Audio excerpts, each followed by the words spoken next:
Welcome to Tell Me Where I'm Going Wrong. In this episode, Josh and Sean explore reasons for wanting to leave the social media platform, formerly known as Twitter, discuss the ups, downs and complications of staying friends with an ex after a long-term relationship has ended, and talk about road trip wish lists for the future, including a trip to Dollywood, USA. Enjoy the ride.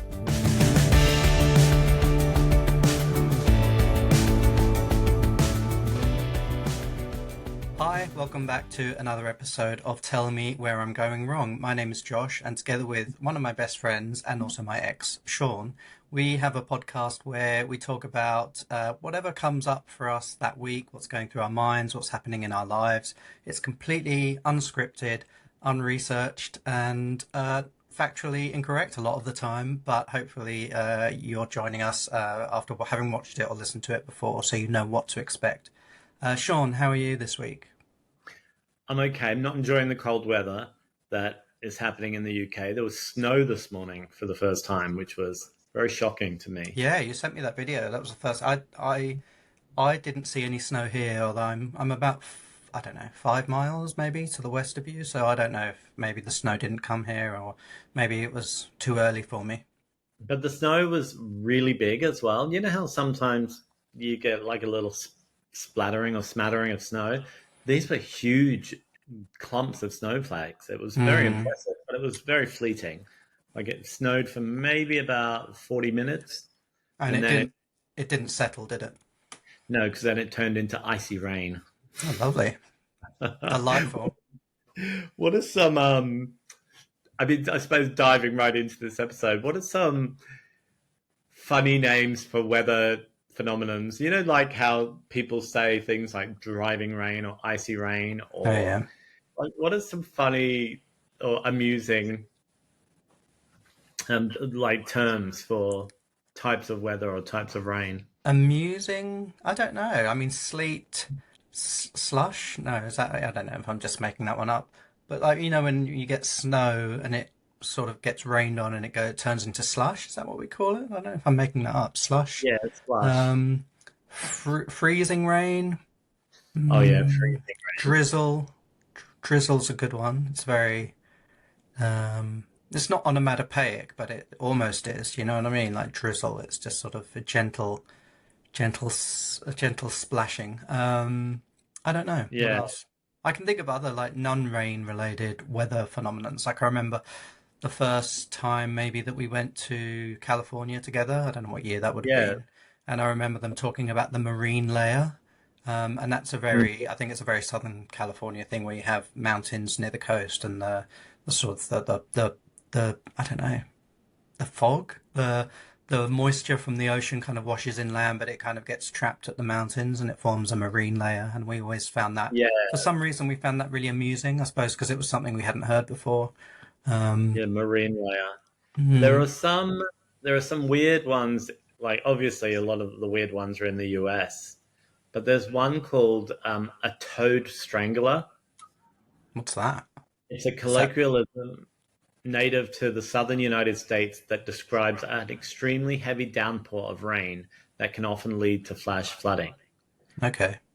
So you could say that toad strangler came through last night, knocked all the clothes off my clothesline, or Okay. something similar. Okay. But yeah, I'm really interested in um, funny weather because I was thinking this morning when I was watching that snow and then it started raining and I was like, yeah, what do we call that? Is it freezing rain, icy rain, A wet um, snow? I don't know. I'm just making them up now. wet Wet snow? snow sounds good, as opposed to dry snow. And what about thunder snow? Thunder snow I've So heard that's of, yeah. when thunder and lightning occurs during a snowstorm, which you don't often see, do you? No, and I think that again is more something that happens in the US perhaps due to the topography or whatever, the weather. So Um, this I'm looking at actually has marine layer as one of the okay. terms listed, but it also excellently has fire nado. Firenado, I love it. Yeah. I'm guessing that's when there's a wildfire that Yeah, get becomes a tornado. Yeah, and gets What in does a it like have? a whirlwind. Does it have Sharknado? Is that a weather Well, event? Is no, that that's not. These are real ones, so I know. Sharknado is not a real. Okay. As much Do you as we remember? It wanted just to. makes me think of that. Is it the last? I think it's the last scene in that Paul Thomas Anderson film Magnolia, where the frogs rain down on the windscreen. Is that the opening scene or the closing scene? Actually, I don't know. I Um, think it's towards the end of the film, isn't it? Like the reckoning of the yeah, pet. I think so. Yeah, and that was because that has happened, hasn't it? I think animals have been caught up in water spouts and have Yeah. then fallen in other parts of the world. Do you know how incredibly unprofessional we are on this podcast? Hmm. I'm going to take it to a new level. I'm just going to walk away from the computer for 10 seconds to turn the stove off because I've just remembered I've left the stove on. Oh yeah, do And you definitely wanna so you leave? just need to talk for 10 seconds. Okay. Um, well, while Sean is going to turn off the stove, I'm going to introduce a topic which we were going to try and talk about last week, but we didn't have time, and that was about Twitter. So I did mention at the very end of the episode that I was no longer on Twitter, and I decided to. I still haven't figured it out because I'm trying to deactivate my account. I managed to download a digital, like a zip file of all my Twitter data, and I've had my Twitter account for years and years and years. I don't know how many years, but I managed to do that, and then I thought I had deactivated my account, but what it seems to have done is just deleted all my Twitter activity back to, I think it was 2017 or 18 or something like that. So it's still up there, and I still need to go back and finish deactivating slash deleting my account. But I got a bit trigger happy when I was doing that, and I did also delete the Twitter account that we had set up for the podcast. So tell me where I'm going wrong. But we've never actually used it, so I mean it's no big loss for humanity or anything like that. But then I did text Sean. I was like, oh sorry, I got trigger happy about Twitter or X as we should correctly call it now, and I deleted that too. But Sean, you said we So could what? talk about it. Yeah. Well, what are your reasons for coming off of X? Well, again, given what we said last week about Mr. Dump, the future president, I'm also a bit reluctant to mention the owner's name, the person who bought the richest man in the world who bought Twitter, renamed it X, and is going to feature as part of the next presidency in the USA in January. I don't really want to Well, mention his you name can make, because, you can make an anagram of his name, so it could be yeah, Noel Scum. Noel Lusk. Yeah, Noel but that's not a Scum? That's not a real anagram of his name, Noel Scum. Oh, with a K. Yeah, yeah with a okay. K. Okay, Noel Scum, then we'll call him. Um, is just such a despicable person. And I already had issues with the platform in recent months, it's probably he probably bought it about a year ago now or more, and it Oh, has just longer than that. Yeah. longer than that, yeah, and it has just been. I mean, I have to say also, like I'm not an avid user of it. It's very insignificant in my life. I know it's different for you, Hmm. and we talked about that on the podcast before as well, haven't we? Because that was where you first built a following as an influencer, for lack of a better word, and it's different. Whereas for me, it was never, it was just another social medium that I would use occasionally. So it's no big deal for me to delete that. And so I just have found it more and more distasteful, and there's been more and more right wing leaning content in recent years, and in the last few months, particularly, the amount of stuff that shows up, which, I from people I don't follow, including Noel Scum, and so I just thought, and when the election results came in, and when Mr. Dump announced that Noel Scum, this is so confusing, isn't it? All these nicknames. When it was announced that he would feature as part of Dump's cabinet, or I don't know if they call it a cabinet in the US, but the equivalent, he would feature in the administration of Dump. I just thought, do you know what? I mean, I know that boycotts aren't always that effective. I know that individuals doing something doesn't always mean anything, but I just, for my own personal peace of mind, it's the same reason I don't use Amazon. Um, I find that so problematic and such a bad um, company to support. So I just thought I'm coming off. Anyway, I've been talking for more than 10 seconds. Well, I find it very problematic on X. I find it to be there's like a cavalcade of posts about things I don't want to see. So not only like political things that go against my core beliefs or my ethics, but very disturbing imagery of like people being hurt and Yep. shot and stabbed. So it's not like it's just, oh, it's because I disagree with somebody. It's actually content that is disturbing to see. Hmm. And there's doesn't seem to be any way to be able to stop or filter the type of content that you get served. And the political stuff that I'm seeing that is sympathetic or worse, pro dump is increasing at an alarming rate. And I have never given any indication that that's the sort of stuff that appeals to me. Hmm. But I think uh, Noel, Noel Scum, Noel, what was his name? Yeah, Noel Scum, Noel Scum. Scum. Noel Scum being such a close ally of Dump, it's just so nefarious. It's so wrong that he is already such a powerful person and is going to become an even more powerful person. It really terrifies me, and it really scares me that there are no checks and balances with this information. I mean, we already saw I don't know what year it was, but the Cambridge Analytica stuff about Facebook and the targeting of voters through social medium, through that social medium.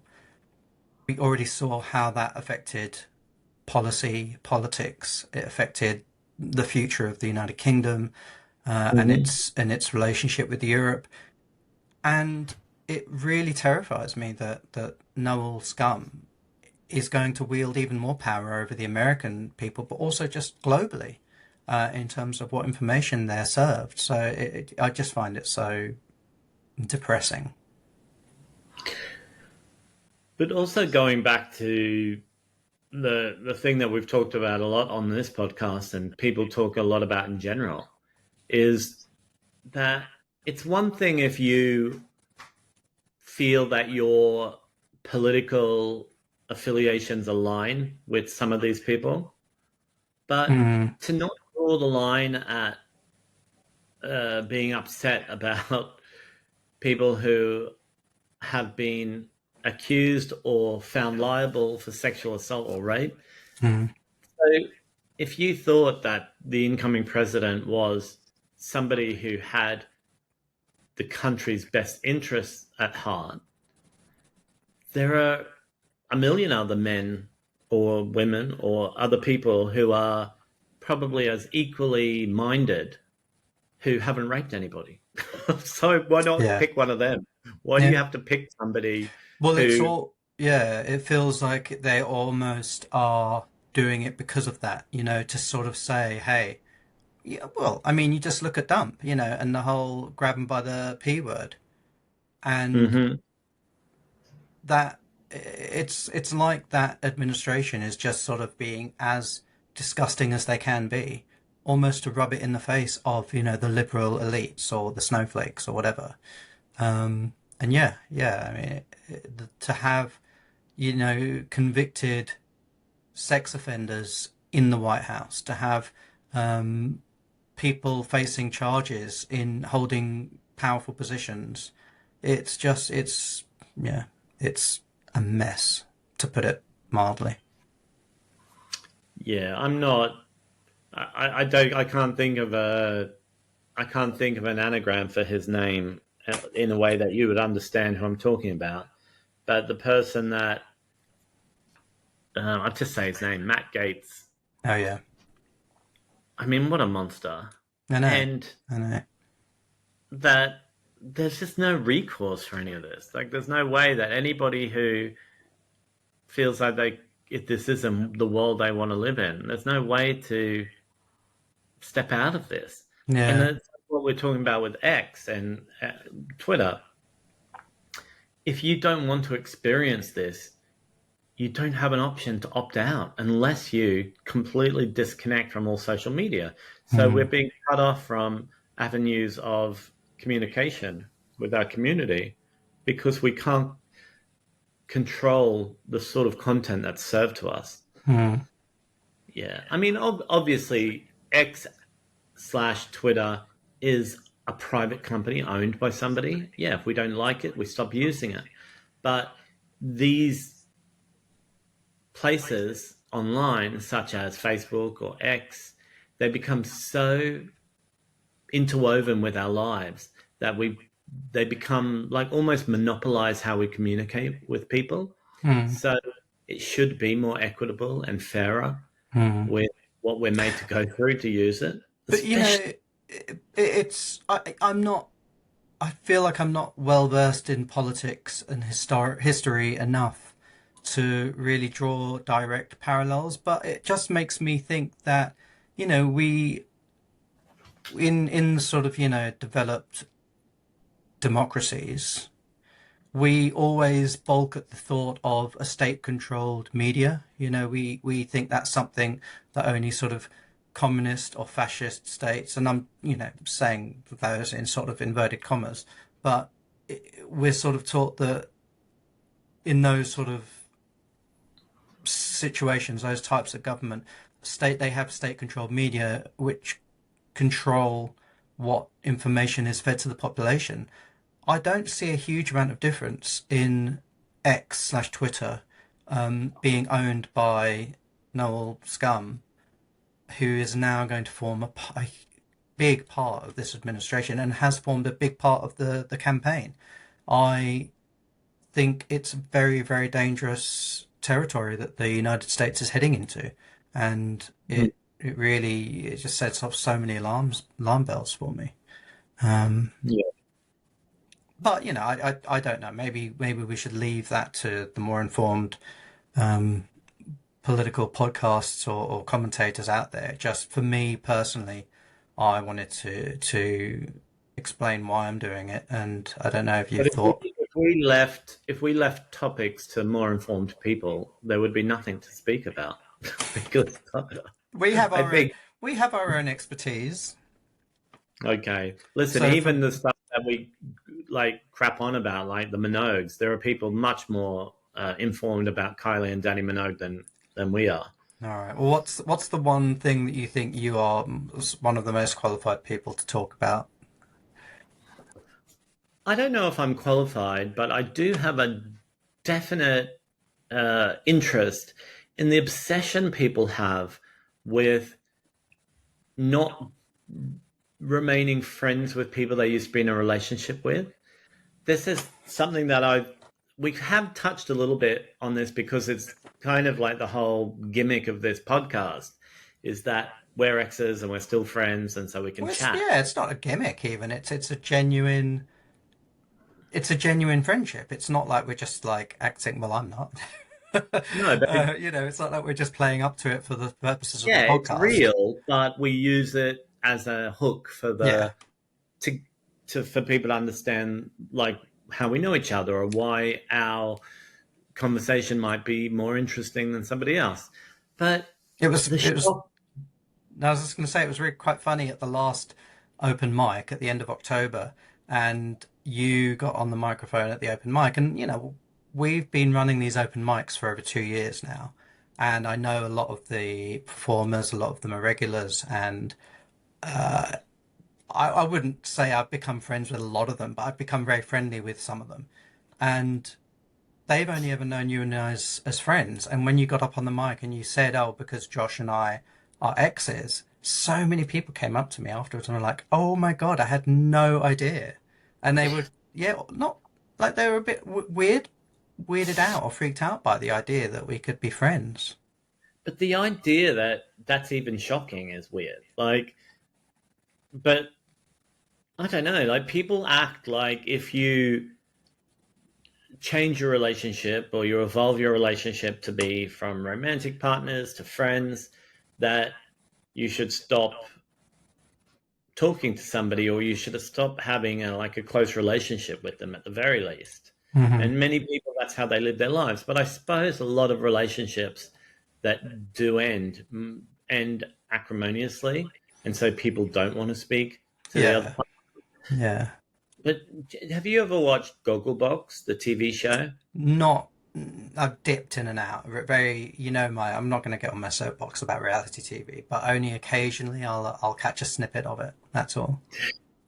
For people who don't know, it's a reality TV show where people are filmed reacting to watching television. So it's It's supposed to be a cross section of society. So it's all, people of all types of backgrounds, all kinds of like relationships, as in, whether they're friends, family, couples, that sort of thing.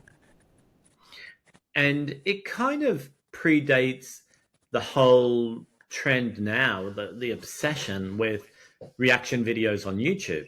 There's this, it's just all you get on YouTube now. It's like 90% of the content is people reacting to either I TV know shows. when you told me about that Lady Gaga performance of the new single, the new song "Disease" on YouTube, I was searching on YouTube for the video of Gaga singing "Disease" at the piano, and all I could find were the fucking reaction videos. Like it took me so long to find the actual video. Yeah. Anyway, And people will almost prefer to consume that piece of art through somebody else's eyes or somebody else's reaction. Some of hmm. these reaction videos have hundreds of thousands of views. But what I was going to say is with Gogglebox, there's a person on there who's been on it for many years, who he was on it with his husband or his partner, but then they split up and he got married again, and his new partner became his viewing buddy on the show on Gogglebox. Hmm. And but they have recently or in recent years have divorced or ended their relationship, but they are still living together, and they still run two businesses together. They're hairdressers in Brighton, and they own two hairdressing salons. And I saw a small interview with this guy the other day where he was just saying, yeah, we're like, each other's best friends. We look after each other. We're still a household, but we're not a couple. And I don't know, is it a gay thing that's easier to do or more accepted to do than it is for straight people? Is I'd that? say yes, slightly. I'd say there's still an element of or there's that notion that you can't be friends or you can't continue living with your ex, that sort of thing. But I'd say less so in the queer community. I think we are because for so long queer people have existed outside of the normal parameters of what's acceptable in society. We have found different approaches to relationships, different approaches to living situations. And so I think it's just an extension of that we are and perhaps we're much better at talking about, maybe we have a better emotional vocabulary because of the prejudice that we suffer in a heteronormative world. Maybe we have a better emotional vocabulary to navigate situations like that. But I don't know. It's interesting, and yeah, that I know. So I'm trying to think of any heterosexual couples I know who have separated and remained friends. I can think of a Well, couple. I don't want to spill anyone's Well, no, this is it. You don't want to say their names, but yeah, without. But there's a couple that we know who were together for about the same amount of time that we were together, who own a business together, yeah, yeah. and it's tough. I mean, I'm not saying that, oh, you suddenly say we're not together anymore, now we're friends, and there's nothing in between. Like there's no, I mean, I know for us it was very difficult, emotionally taxing to Hmm. make that change or to make that decision. Hmm. but I think maybe that's where the trouble sort of starts. So before that, your relationship is a certain way, and then after that, you can go off and live your own life. But there's that figuring it out in between that where I think a lot of people just think, well, look, it's just easier to walk away instead of trying to do the hard work to make this a friendship that can endure. And that's something that it was tough for us to figure out. But yeah, I couldn't imagine an alternative. Like, why would I want to not have you in my life like that? Why would I? It just Yeah, I find it odd as well. I mean, it's different. Obviously, we were together for 20 years, and so we were so interwoven in each other's lives. Perhaps it would be different. I've had exes, I've had relationships that hadn't lasted more than a couple of months, and I don't feel the same. It's not that I don't want to ever see that person again. Maybe I will, maybe I won't, but it's different when someone's only been in your life for a few months. But when they've been in your life for years and years and years, I find it odd that you would not, like, if you loved who they were as a person and wanted them in your life in the first place, then why would you feel so differently? Unless, of course, if there were things that they did to you in the relationship which you thought, you couldn't get past that, and that's perfectly legitimate, to feel that way. But if there wasn't anything like that, if that wasn't the situation, I don't see why you would not still love who that person was and think they were a good person.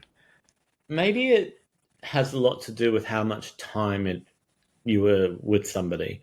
Mm, possibly. Because I think it's like family, right? Like I think of you as my family Mm, more than just a friend or even an ex. Like I think of you as my family. And uh, for those of you who don't know, I'm married to somebody else, and I mentioned you in conversation a couple of weeks ago, and my current husband said, "Oh yeah, Josh's family," mm, and so we both don't.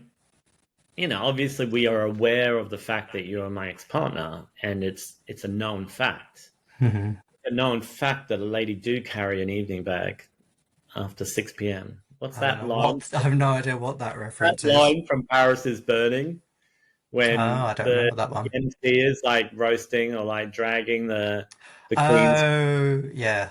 wear category, and he says something similar to like, "It is a known fact that a lady."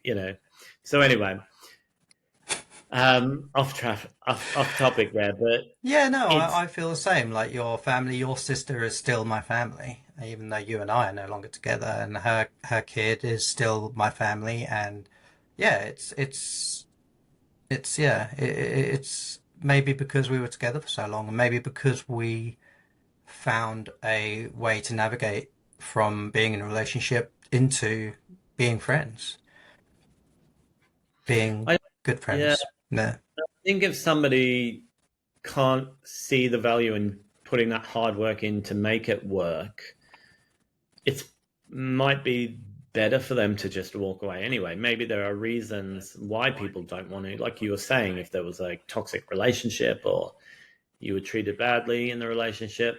But I think that, we obviously saw enough value in having each other in our lives that we found a way to make it work and found a way to, yeah, like to And, put the effort and I'm not going to mention any names, obviously, but I had after you and I separated, I had a relationship with someone in Mexico, and he was very jealous, and he couldn't understand why you were still in my life so much, and he had a problem with it. And that wasn't the reason we didn't carry on in a relationship. There were other issues, but it's it's I can see that in other couples that have separated who had been together for a long time and probably would like to remain friends, but then they have a new partner who can't accept that person, which I think is a very, very sad situation.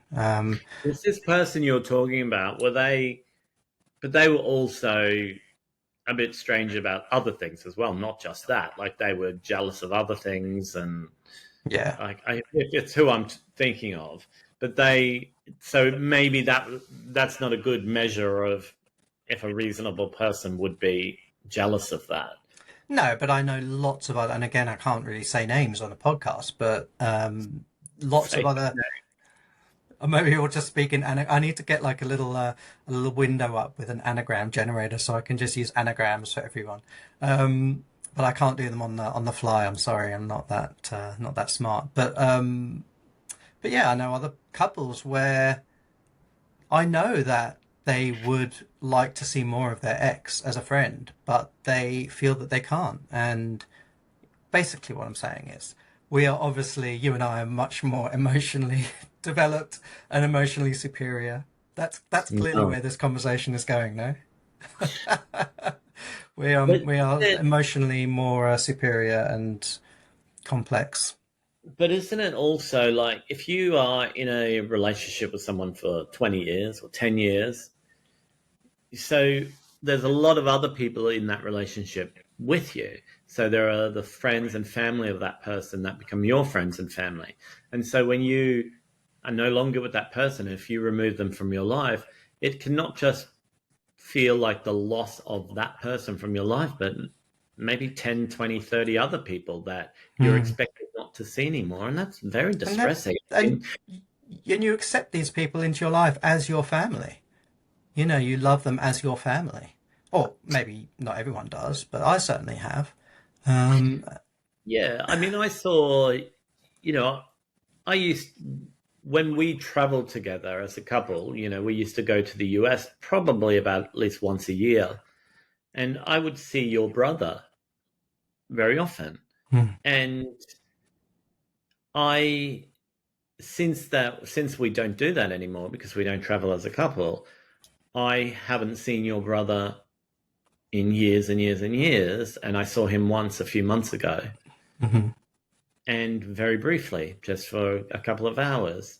And it was very sad for me. It was very poignant and heartfelt To triggering. that, yeah, no, well, it was sad because it made me feel sad for that friendship or that connection, that relationship that I lost. So even though you and I still talk, our dynamics have changed to the point where, yeah, I wouldn't travel with you to Philadelphia to visit your brother. Like I just, I'm working or I've got other responsibilities or I can't, we don't have everything aligned like we would have when we were a couple. And I Hmm. found it really sad. Like I found it a little bit upsetting to not have that connection with your brother because he feels like my brother. You know, Hmm. I've known your brother for only a few months shorter than I've known you. I Hmm. met him a few months after I met you, and Yeah. I've done things like lived with him for months when we've like vacationed, been in hair raising situations with him, like helped supported him through tough times, like all sorts of stuff that you would do with someone that you're close to who's a member of your family. Hmm. And yeah, it's sad. It's sad that that just ended. And Yeah. I, I'm sure that your brother and I could both make an effort to connect, but he's not really like that, is he? He's not that sort of person to go out of his way to. I mean, this might be too much for the pod, Sue, but he sometimes struggles to even write back to you, right? Like that's just the way Oh he yeah, is. Some yeah. No, yeah. some people are like that. Yeah, So it yeah, just happens that we have drifted apart from each other, and yeah, that yeah. connection and maybe it's fair to say also the connection that we felt for each other was because I was your partner. Maybe that was, but yeah, it's Yeah. weird now. I mean, it You has to know, change, I think. I think it has to change, but it doesn't have to. You know, like my relationship with your sister. Well, both of your, well, you know, you have three sisters, but of the two sisters who are still, you know, in your life, you know, one of whom we lived with for years in Brisbane, and of course, my relationship with her has changed. But I would, you know, I can't imagine a scenario where I would go to Brisbane and not make an effort to see her and to see her kid, you know. And I'm sure if she comes to London again, she would be, you know, just as keen to make sure she sees me. So, you know, of course, the nature of the relationship changes, but she is still family to me, you know. And I've said that to her. I've said that to, you know, other members of my family who are getting divorced, and I've said to their partners, no matter what happens with the divorce, you'll always be, my family. And I mean it. I'm not just saying it. I genuinely feel like these people have been my family for, over 10 years. Why would that stop? Why would they, just because? Yeah, but what's tough, is I'm not going to drag children into this, but I think for the sake of this conversation, it's okay to just say the situation. I'm not going to say anybody's name, but your brother's kids, I don't really speak to. Well, I don't speak to because I only knew them as little children. Mhm. And so they don't know me and I'm nobody to them. Like so it comes back to that how much time you actually spend with somebody, Yeah. like how long the relationship can endure after that. So, I mean, if your brother or his ex partner was in a situation with the children and I went to see them, that I don't think the children would recognize me or understand who I was.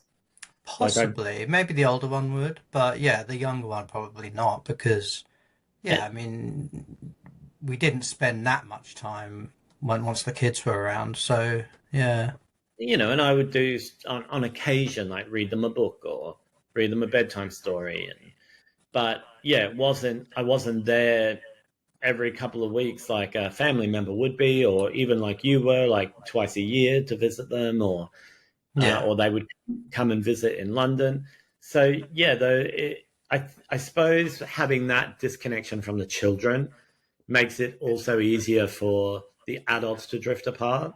So Hmm. if the children were constantly saying, "Oh, where's Uncle Sean? Where's Uncle Sean?" Yeah. Yeah. there would be more incentive to stay connected. Yeah, that's Uh, true. but yeah, I mean, this is all a bit depressing, isn't it? Like I know. I know. Um, drifting apart from how did we people. get to this? We were talking about Well, we Twitter were and talking X. about just relationships and how people expected them to be a certain way when a relationship changes or ends, Mm. and there's so much societal pressure on people to act a certain way in and out of a relationship, Mm. but it's all just fabricated. It's all just made up, that a made up rule that this is the way it should be. Uh, but that, yeah, getting on the mic at the open mic and saying, "Oh, we were together," and then the shock on people's faces. Like I looked in the audience and I thought, it's not that shocking thing to say. I And suppose so, if you met two people, I don't know. I suppose if you met two people in a context where there was no, if you just thought they were friends or colleagues, and then suddenly after 2 years they were like, oh yeah, we used to be in a relationship for 20 years. I suppose maybe you would be a bit like, oh God, okay, had no, that completely reframes how I view your friendship or completely reframes how I view your working relationship or something like that. I yeah, don't but know. really, it's not that big a deal. But I don't know. because on the microphone and I said, "Oh, we were partners," and then I saw like pretty much unanimously across in the bar, like the look of shock on people's face. And I'm such an attention seeker that I thought, okay, well, I'll milk this. And then I said, yes, we were together for 20 years. I brought that into it just so everyone I could hear like audible gasps in the audience from Clutching their people, pearls. yeah, clutching their pearl necklaces. And it was so weird to me to get that reaction from people. But then there was that, there's I mean, this all comes back to the podcast and the theme song of the podcast. It's a song. We've spoken about the meaning of the song, haven't we, on the podcast? We But have, yeah, to yeah. briefly recap, it's a song called Empty Seat. And it's a song about after our relationship ended and turned into a friendship, you processing the emotion of being out of a relationship and what it meant and dealing Hmm. with the gravity of that. Hmm. And so it's not a song about us or me, but it is it's about you finding your way out of a Yeah, it's a situation. song about navigating life on your own after always having someone. And yeah, I use the metaphor of being in a car, and use the metaphor of driving a car on my own after always having somebody next to me and using the imagery of an empty seat. That's a fresh, not overused metaphor. In in music, cars and journeying through life. Look, I'm just a channel, Sean. I'm just channeling from a higher, power. It's like that Um, that quote from Cyndi Lauper where she said, "If I have to sing another fucking song about a man and his car, like." how many does she have? There's the only one I can think Well, of I is don't that know, Drive but All she was Night. referring to "I Drive All Night." Yeah. Oh, wait a minute. What was the one that was written by? Heading west. No, no, no. All Through the Night. Isn't there? There's something about driving in All Through the Night as well, isn't there? And who was that written by? Was that Jules Shear? Jules Shear, but also Yeah, heading is about sort of like getting in a car. yeah, but Even though it's not. it doesn't explicitly say car, it's about I'm heading west. Yeah, I'm getting yeah. trouble, and so yeah, it's like such a common metaphor or a common device in songwriting, isn't it? To use that, like think of Wide Open Spaces by the Chicks, or Hmm. there's like get in the car, like check the oil, but get a break out on my own. It's going to be Well, I different mean, this time. cars are such a, car journeys are such a good metaphor. I mean, so it's why, how last week in last week's episode we talked about the finale of 6 Feet Under, and I mean that is a really good visual interpretation of that metaphor when Claire drives off into the desert in her with that Sia song playing over the top, and that's such a good metaphor for her moving away from the baggage of her family. What Sia song was it? I don't remember the song. It's oh shit, what's it called? I can't think of it while I'm But while I'm this doing this this, is but kind of goes a bit off track because I was talking about your song oh right, yeah. when when you were singing that at one of the early open mics, and somebody came up to me and said, "Oh, that's a great song," and I said, "Oh, did you know that song is about our relationship?" And this person was very shocked and said, "What do you mean?" And I said, "Well, yeah, Josh and I were partners in that song." And this person said to me, "I can't believe that you are here listening to that song." And I said, "What is that? What do you mean?" And they said, "Well, like if somebody wrote a song about me like that, I would be too upset to ever hear it, especially hear it live. And I Yeah, can't believe." you've told this anecdote on the podcast before, I think. And I And remember I said to you then, you have to tell me as soon as we finish, you have to tell me who that was, and I forgot. So I'm saying it well, again now. you remember who it was. Okay, If you'll I have give to you, tell. can I give you a clue and you can work out who it was? Sure, but it's not very interesting for our listeners. Okay, You don't got get it. that? Yep, got it. Okay. Okay. And I don't think they were expecting this. So, and also No, they said it. I mean, I'm not making it up. It's not like I'm not spreading disinformation no. like You're Leo. just sharing a private conversation on I'm air. not That's all. sharing disinformation like Leon Umsk.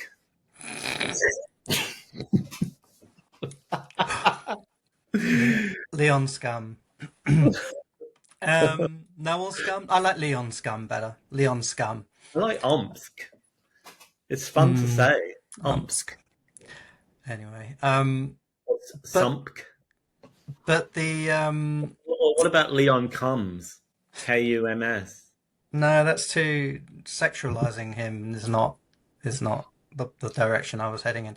Um, I've lost my train of thought now. I don't know what I was going to say something about the song "Empty Seat," but it's gone now.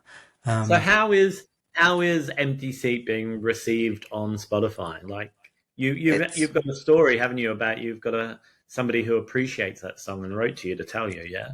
yeah, yeah. So I've got someone a fan, I suppose. I kind of feel ridiculous using that term, but I don't know how else to Have describe you them. got one fan? I've got one fan, and she tagged me in a post on Instagram the other day, and she said she was in her car, and her kid was asking her to put "Empty Seat" on Spotify, and I was very moved. To think. I mean, if the story is even true, to think that there's a kid out there who's growing up and having one of my songs as the sort of musical tapestry, like, because I was thinking after that, I was thinking about when I was a kid and all the songs that I would hear when we would go on road trips.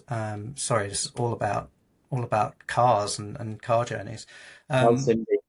I was thinking about the songs that we would hear as a family when we were on these long car trips, and to think that my song could be in that kid's memory, for the rest of their lives as something, I just was very You are you moved to. a gay groomer through your songs? Mhm. Um, yeah, it was very heartwarming. Are we allowed to give this fan a shout out, or is that inappropriate to say hello to them, or they might No, watch say this? hi, Anne. Thanks for listening. Thanks for your support. Thanks for indoctrinating your child to liking my music. And I don't know if Anne watches or listens to the podcast or not, but and if um, you are watching, please rate this episode and and subscribe give us a thumbs up. and play it for your child. No, don't play it for your child. There's too Oh, much yeah, swearing. There's too much swearing. don't let them watch this. I mean, No, are we age restricted on anywhere people can watch this? Does it get I blocked? when I upload it, I think on YouTube I have to say, "Is this made for children?" And I say no. And I think I tick a box that says there's profanity, perhaps. And on Spotify, I think it's similar. I can't remember exactly what the wording is, but yeah, I think I have to sort of indicate that it's not appropriate for younger people. I mean, clearly, there's just absolutely no way of controlling young people accessing whatever they want to access. Mm. It just would. I mean, how would you? Somebody, when they sign up to Facebook or X or Spotify, I mean, you don't have to prove your identity No, or your. you just have to declare. You have to self-declare your date of birth, and I mean, yeah, as if that's a safeguard. So, I mean, we jumped from Twitter, X to relationships, but it just got me thinking about social media again. So I suggested to you that you start an account on that relatively new social network called Blue Sky. What do you Yep. think of it? Um, I had a quick look. I created an account. I think I followed you, and then I closed it, and then I haven't looked at it since.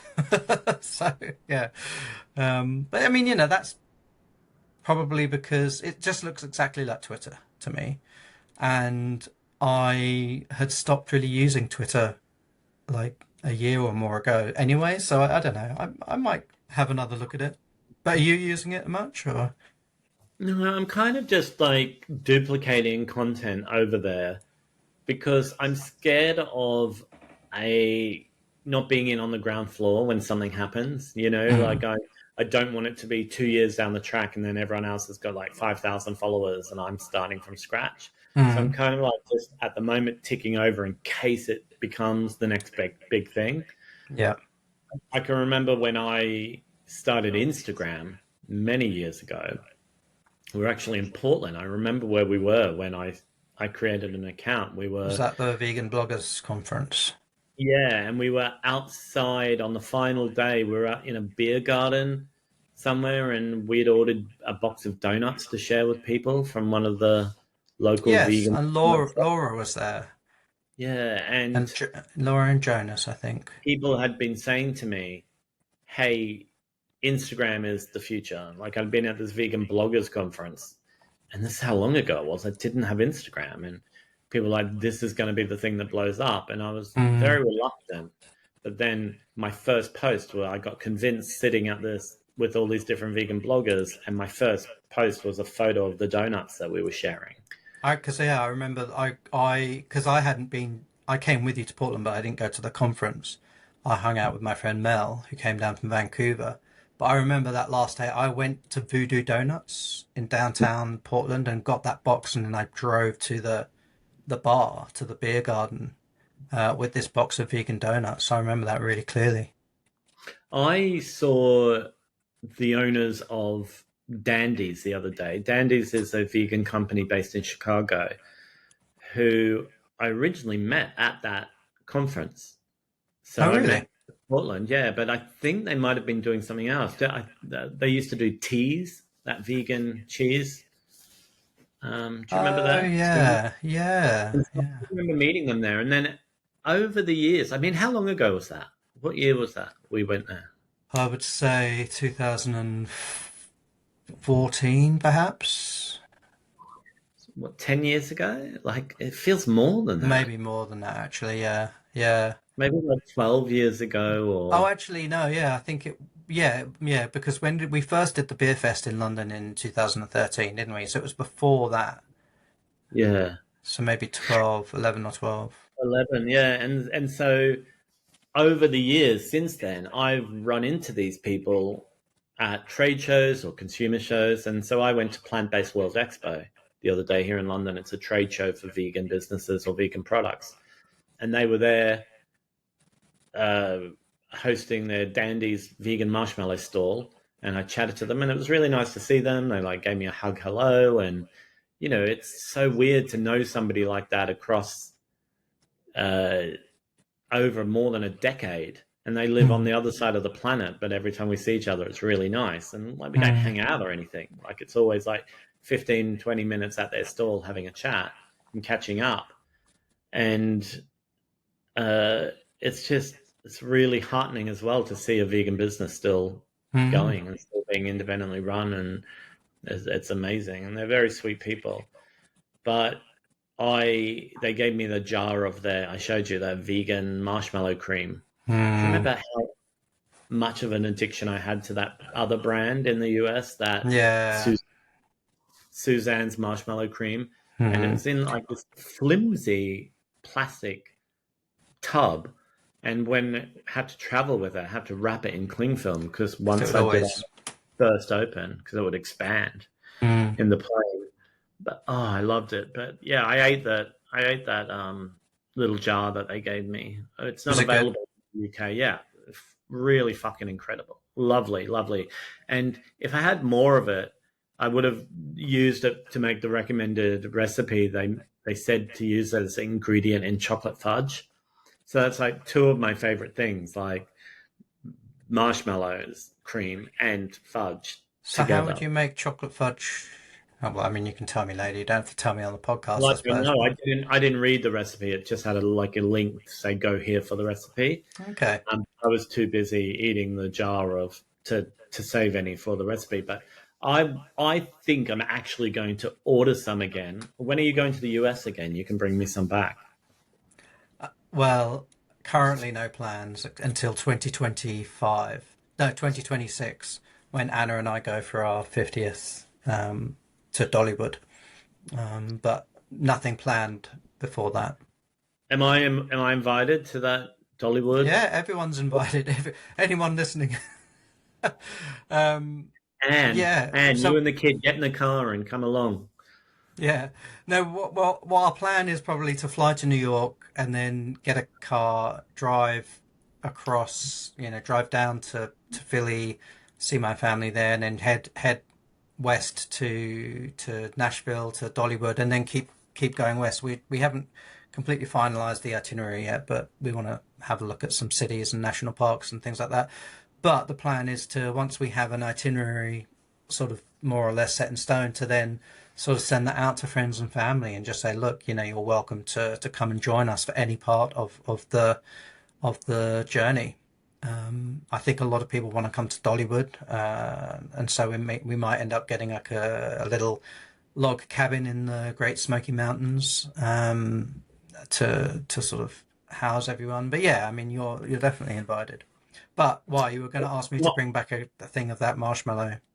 yeah, so I'm not waiting until 2026. I might No. have to order some more. I want to look at that recipe. I really want to make the recipe. Um, Also, I'm not invited on the whole road trip, am I? That's not open to the you only want people to drop in and out of parts of it. I mean, I don't have a problem with it. I'll have to check with Anna. I don't think she would mind. Because for Um, me, because that's one thing that I I miss about our relationship is because I don't drive, I can't go on road trips. is that the only reason we're still friends? Yeah, it's because you drive. No, but like I love road trips in the US, even though the US as a political and a social entity is incredibly problematic. I really love the countryside. There's Me something too. very evocative about road trips in the US. It feels like it's the country where road trips were born, and it's to me, it's just so magical.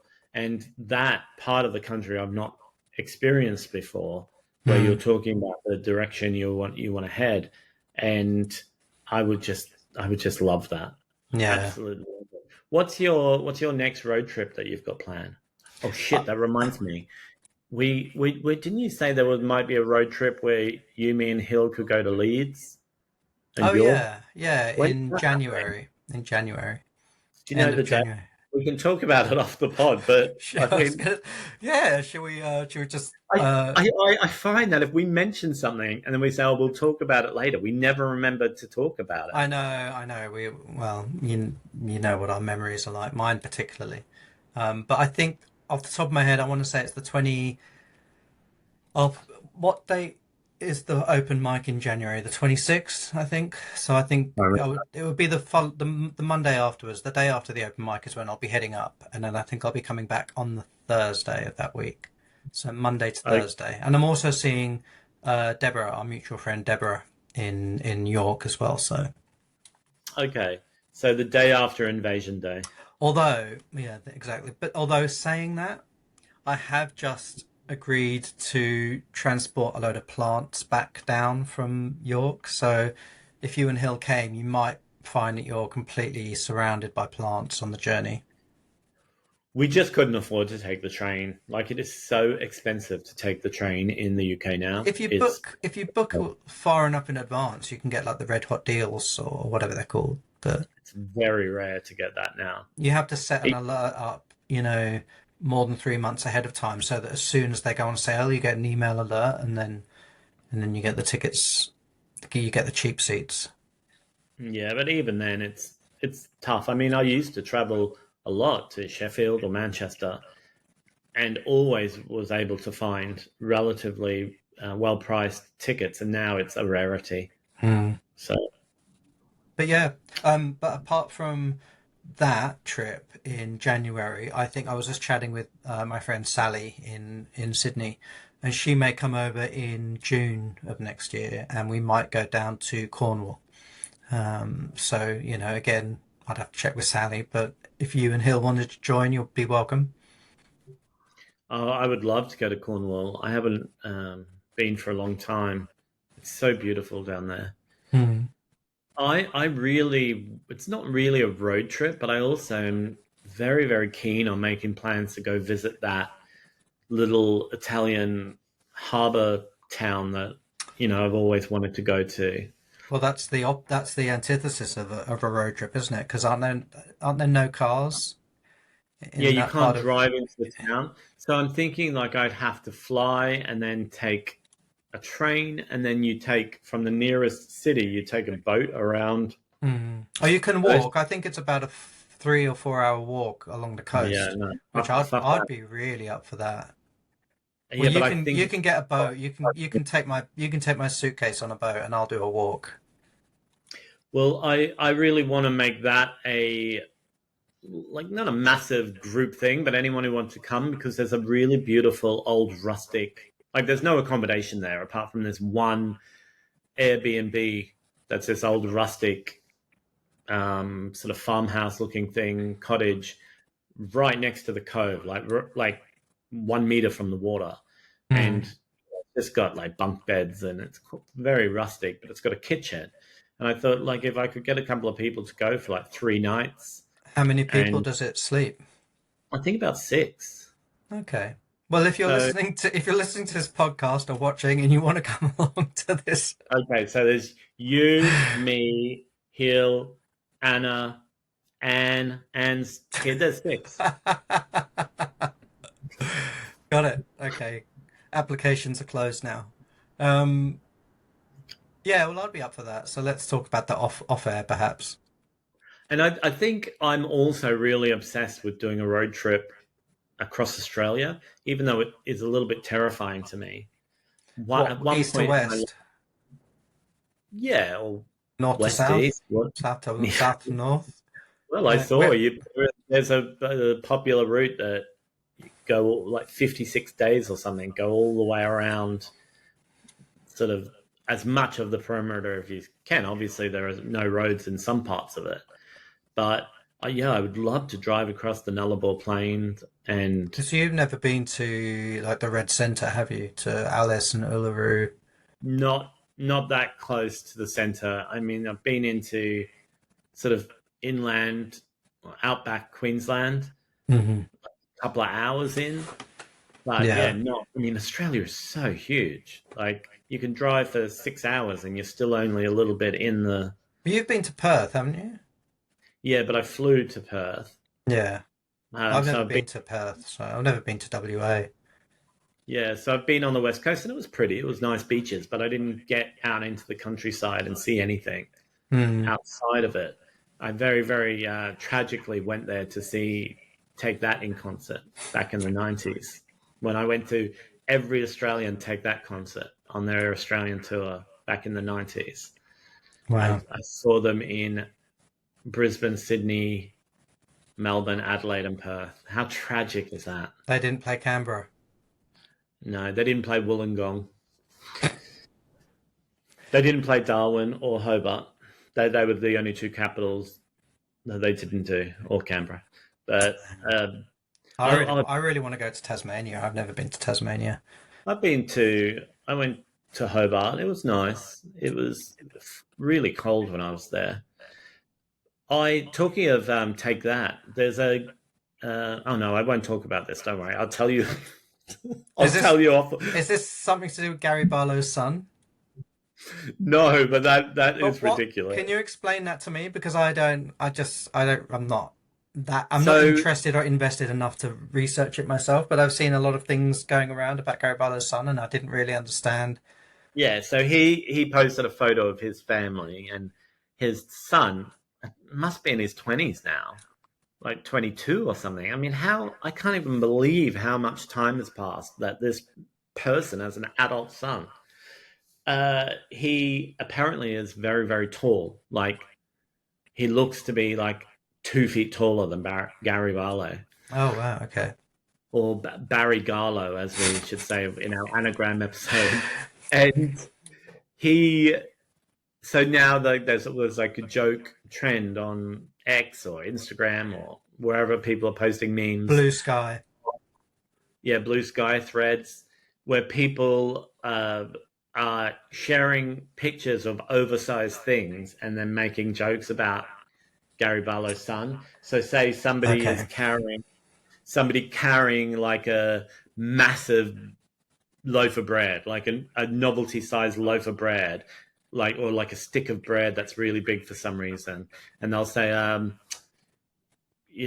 Gary Barlow's son just ordered a bread roll at dinner, or there'll be like somebody walking outside of a comically sized shoe, like in a tourist attraction, and opening the door to a shoe, like the woman that lives in a shoe, and it's saying Gary Barlow ordering a pair of boots for his son, and it's just, That poor kid, you know. oh yeah, I know it's horrible. And what we really should be talking about is Gary Barlow's disgusting politics. I know he's my friend Tony is I don't know if he ever listens to this. I think he sometimes does. I met him as a Take That fan, and he's still a massive Take That fan. And he was just in Europe going to see some Take That concerts. It's the three of them. Wow. And they still Wow. tour. And Which he three is it? uh, the ones who have politics bad enough that they could hang around. Gary, Mark, and Howard. Grey Warbler. Sorry. I was trying to think of Um, anagrams of all of them. So Mark Calm, Owen, Calm Wones, Cram Wowens, okay. And Cram who's the Wones, third? Howard Donald. So Okay. I can't work that out. No, who knows? Anyway, Dro, we can say their names, I don't care. Drohor. So anyway, I mean, Tony, my friend Tony, won't have any conversation with me about the whole Tory supporting thing or the tax dodging. He loves them so much that he can't reconcile, that whole part of it. But then, even worse than that was when Howard Donald was posting or sharing some anti-trans stuff. I remember about a year and a half Oh ago, yeah. Yep. ago And I was just like, oh, I mean, I was well done with them anyway, but that was like the final nail in the coffin. Yeah. Yeah. Well, we've talked about it on the podcast before, haven't we? How it's so hard when you really admire somebody's artistic output and then they come out with something just horrible. And, the obvious one that we've talked about loads is Morrissey. I mean, a But, disclaimer here, though. I don't think I ever really respected Howard Donald's artistic output. well, no, that's true. He was just in a band that I somehow had an emotional connection with, but I don't see him as like a pivotal artistic force in my life. And now I see him as a slightly transphobic force in my life. So I don't really want anything to do with him. Yeah. Is Mark Owen is the sort of the redeeming quality in that equation? Then maybe not. I mean, if having no discernible interest in holding people accountable is redeeming, maybe. But when they were doing this whole, like, I think that's why Jason Orange left the band. I think he left the band because they were all like hoarding their tax overseas. Like that whole, what was it called? That scheme that, Yeah, what name did it have? I don't know, something like Iceberg or something. I can't remember what it was, but it was some Yeah. tax avoidance expose on people like Jimmy Carr and Gary Barlow, and Mhm. then I think when it was around that time where that all came out that Jason Orange quit the band, and I honestly I don't know for sure, but I think it's to do with his ethical stance on how he wanted to operate in the world.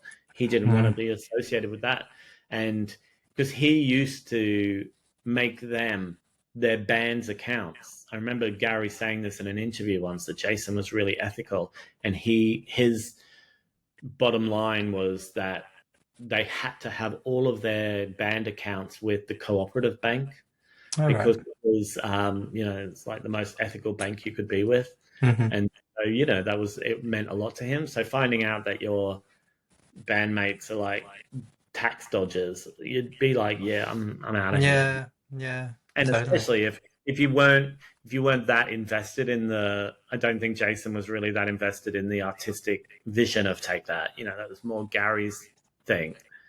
I think that to say, yeah, why would you hang around for the sake of the money? He would have had enough money to just walk away. Mm. Oh well, good for Jason Orange. And at least someone had some ethics and morals that they stuck to. Yeah. I think we should wrap up. I think this has been a very meandering and chaotic episode, but I don't think we're going to pull any meaningful sort of endings to this episode. So I think we should just wrap up. But it's a jumbo episode because we had to fit in Gary Barlow's son. That's terrible. Part of Um, the part of the problem, not the solution, Sue. exactly. Put it on Twitter. Um, Folks, thank you for joining us. If you want to hear more of our wanderings and live research and lack of factual information, then please do subscribe on Spotify or on YouTube. Leave a comment below. You can tell us if you'd like to join us on one of our road trips. And otherwise, Sean, where can people find you? You can follow me on Instagram at FKA Vegan, and the vegan cooking school charity that I work for, Made in Hackney. You can go to madeinhackney.org if you want to find out about the cooking classes we do, and if you want to come along or send us some money, support us, that would be really great as well. And people should go and stream, because we've been talking about your song. People should go and stream if they haven't heard it yet. It'll Mm-hmm. be in the show notes or in the description. Mm-hmm. Or just go to Spotify and search Josh and the Jumpstarts and listen to Empty Seat, and your other song called Over what? again. Over Over again. Again. Yes. Stream them both, add them to your playlists, follow me as an artist on Spotify. All these things really help with the algorithms. And tell your friends. And tell your children so they request it on road Force trips. your children to listen to my music. Yeah, that's my marketing strategy. Oh, and before we go, one last hello to our listener who finally told us their name, which now I can't remember. Was it Helen? I think so. Yeah. Yeah. How can Yeah. I should have known that, but we were like, we don't know your name and we want to give you a shout out, and now neither of us I can't know. remember I think it his name. was Helen. I think it started with an H. Um, Well, but if we yeah, got it wrong, we'll correct it in the next episode. And we will. but thank you Yeah. so much for commenting, and it really means a lot that you're joining us on this, to use a car metaphor, this journey Mhm. on life's highway. Yes. Well, it's lovely, lovely having you join us for the journey this week, and we'll be back in your feeds this time next week. So until then, stay safe, and yeah. I was trying to think of a witty close that all I could think of was Gary Barlow's son, but I don't want to Well, use you could that. say, I don't know, something like put the pedal to the metal, and Folks, thanks Bye. for joining us. Take care. We'll see you next week. Bye. Bye.